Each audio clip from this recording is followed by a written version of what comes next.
సదాశివసమారంభాం వ్యాసశంకరమధ్యమాం అస్మదాచార్యపర్యంతాం వందే గురుపరంపరాం.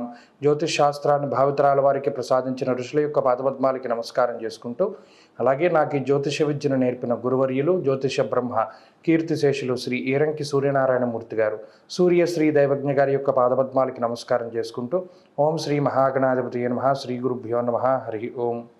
వీక్షకులందరికీ నమస్కారం.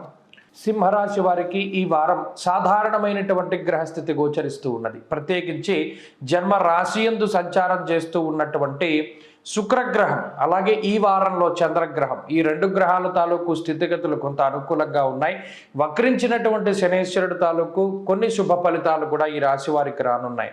అయితే అటు జన్మబుధుడు, వ్యయస్థానముందు ఉన్నటువంటి రవి దోషము, అష్టమ రాహు దోషం ప్రధానంగా ఇబ్బంది పెట్టేటువంటి స్థితిగతులుగా చెప్పవచ్చును. ప్రత్యేకించి ఈ వారంలో ఉన్నటువంటి ఫలితాలను కనుక పరిశీలన చేస్తే ఈ వారంలో కొంత మానసిక ప్రశాంతత ఉంటుంది.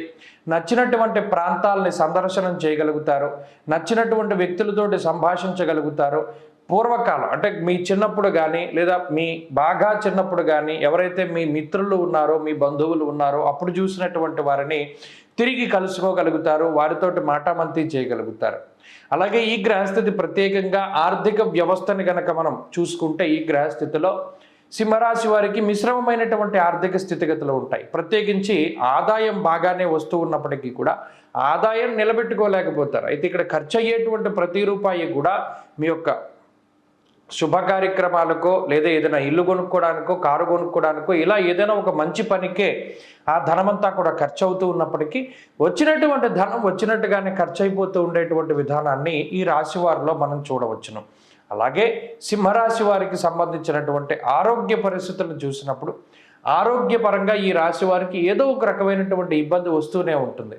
ఒకటి తగ్గింది అనుకుంటే ఇంకొకటి. మరీ ముఖ్యంగా ఈ జ్ఞానేంద్రియాలు అనగా ఈ కన్ను, ముక్కు, నోరు, గొంతు, చెవు వీటికి సంబంధించినటువంటి ఇన్ఫెక్షన్స్ కానీ వాటికి సంబంధించినటువంటి సమస్య ఏమీ లేకపోతే ఈ కన్ను రెప్ప మీద ఉన్నటువంటి వెంట్రుక ఊడి కంట్లో పడిపోతూ ఉంటుంది. ఇలా ఏదో ఒక రకంగా అది ఇబ్బంది పెడుతూ ఉండడం లాంటి అంశాలన్నీ కూడా సింహరాశి వారిలో చూడొచ్చు. కాబట్టి ఆరోగ్యపరమైన సమస్యలు ఉన్నప్పటికీ భయపడాల్సిన పని లేదు, త్వరితగతిన వాటి నుండి బయటపడతారు.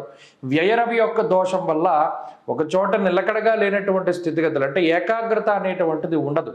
ఏదైనా ఒక పుస్తకం చదువుదామన్నా, ఏదైనా ఒక పని చేద్దామన్నా ఏకాగ్రత లభించకపోవడము, ఆ చేసేటువంటి పని అంతా కూడా చాలా అస్తవ్యస్తంగా ఉండడము, ఇతరుల యొక్క సహాయ సహకారాలు పొందితేనే కానీ ఒక పని ముందుకు సాగకపోవడం లాంటి అంశాలన్నీ కూడా ఈ రాశి వారిలో కనబడుతూ ఉన్నాయి. బంధువులు, తోబుట్టువులు, మిత్రులతోటి సఖ్యత బాగానే ఉంటుంది.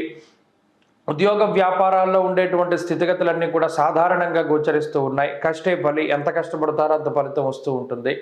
విద్యార్థులకి ఈ గ్రహస్థితి కొంత సానుకూలంగా ఉంటుంది. స్త్రీలకు ప్రత్యేకించి ఈ గ్రహస్థితి కొంత ఆరోగ్యపరమైనటువంటి చికాకులను కలగజేస్తుంది. మరీ ముఖ్యంగా ఆధిపత్యం అనేటువంటిది ఉండదు. సింహరాశి వారి స్త్రీలు ఎవరైతే గతంలో ఏదైనా ఒక పెత్తనం చేస్తూ ఉండేటువంటి పరిస్థితులు ఉన్నాయో ఇప్పుడు అటువంటివి ఏమీ ఉండవు. ఎవరి కిందనైనా మీరు ఉండవలసినటువంటి పరిస్థితులు ఉంటాయి. అది కొంత మనసుకి ఇబ్బందిని కలిగిస్తూ ఉంటుంది. సింహరాశి వారి వారం మరింత అనుకూలమైనటువంటి ఫలితాలని సాధించడానికై విష్ణుమూర్తి యొక్క ఆరాధన చేస్తూ ఉండడం, ప్రతి బుధవారం నాడు విష్ణు సహస్రనామ స్తోత్రాన్ని పారాయణ చేసి ఆ రోజు ఆకుకూరలను దానం చేస్తూ ఉండడం చెప్పదగినటువంటి సూచన. ఈ వారంలో కలిసి వచ్చేటువంటి రోజు శుక్రవారంగా చెప్పవచ్చును. అదృష్ట సంఖ్య 5, అదృష్ట వర్ణము తెలుపు.